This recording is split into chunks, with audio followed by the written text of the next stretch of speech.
Hi everyone, it's Charlie. I thought I would do a video about what recovery looks like after having OCD for nearly 20 years. That's also having been diagnosed with it at the age of 9 and being in full recovery pretty much since the age of about 27, 28. I'm 30 now. So when I first discovered this channel is when recovery really started to solidify, and I you know, didn't have OCD affect me in any way for like years. It relapsed a little bit when I had a child, and I'm doing a video about that as well. But other than that, it's been, it's felt like I don't have OCD basically for the last 3 years. And I'm going to talk about what recovery looks like because it can look different for everybody, but especially when you've had it ingrained in you for so long, it can be a very hard habit to break. And, so many people on this channel have said how, OCD recovery isn't linear, it is very up and down, especially when you're at the beginning of your recovery journey.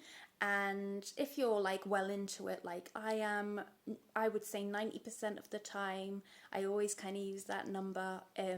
I wouldn't even know I had OCD or anxiety or anything like that. I used to have really severe OCD and severe anxiety. Around the severe anxiety itself stopped around mid-20s, maybe earlier than that, but the OCD was always very much there. So yeah, I think for me personally, and this is just my own experience, despite being in full recovery for 3 years, I've made the decision to stay on a medication that I was prescribed at the age of 21, I think, for my OCD. It's just a medication that gets on very well for me.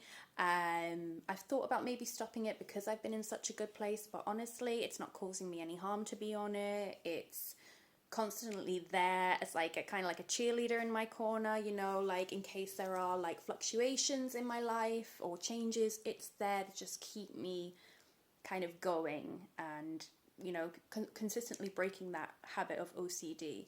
And I think a lot of people, when they're in their recovery journey, they want a quick fix. And of course you do, you want quick relief, which is why obviously it's so good to do those reassurance behaviors because they give you that short-term relief.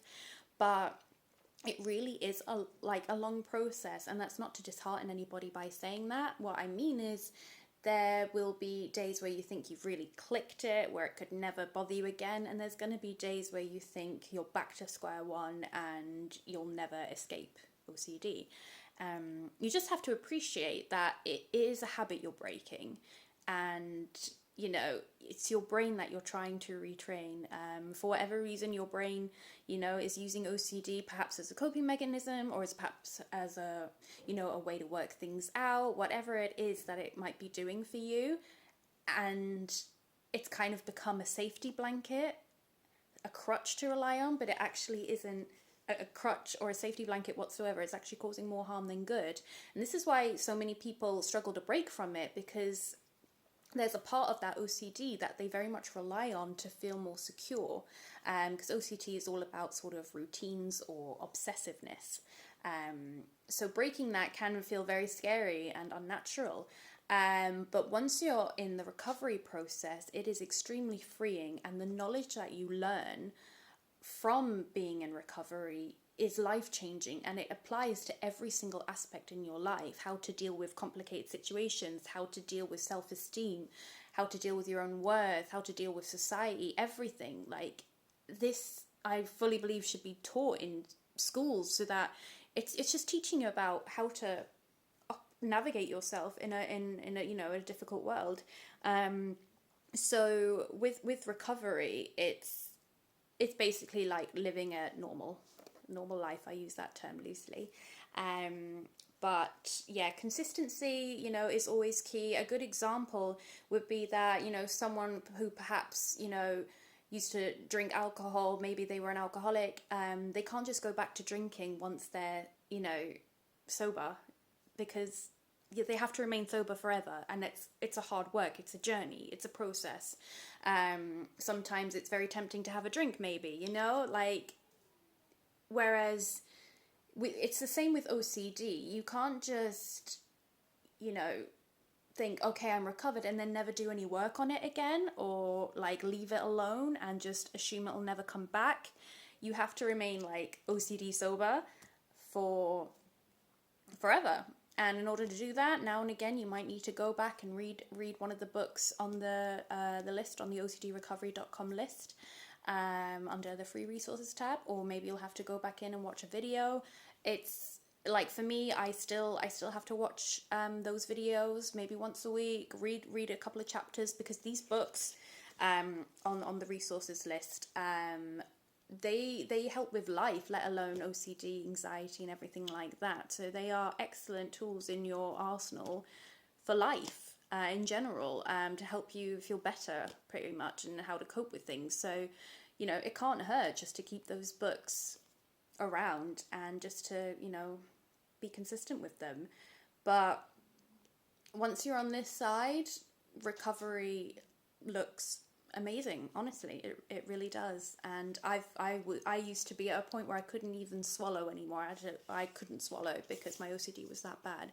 So you can come from there and be here, where, you know, like, I can't even get a panic attack anymore.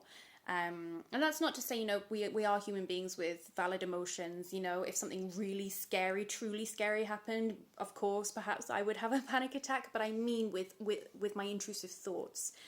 I welcome the anxiety in those physical sensations, and they just sort of evaporate. Because I know how to deal with that physical symptom now. And that's all because of, you know, watching these videos, reading the books, and, you know, using the Facebook group and everything on OCD recovery. So, you know, that anxiety, those panics, they will go. They will go away. And those intrusive thoughts, they will never go away, but they won't bother you, basically. You'll react to them completely differently. They will literally pass by like a cloud. Literally, they will just pass you by. The amount of intrusive thoughts I get a day, hundreds, thousands, when I'm with my little child, the amount of harm OCD thoughts that come through my mind constantly. I don't hear them now. They're there, but I don't hear them. They don't have a place on me. And it might be quite scary for you who maybe isn't in their recovery journey yet to think, I'm still going to get all these thoughts. How could I possibly ignore such horrifying, disturbing thoughts? Or whatever OCD is, sort of whatever kind of OCD that's affecting you.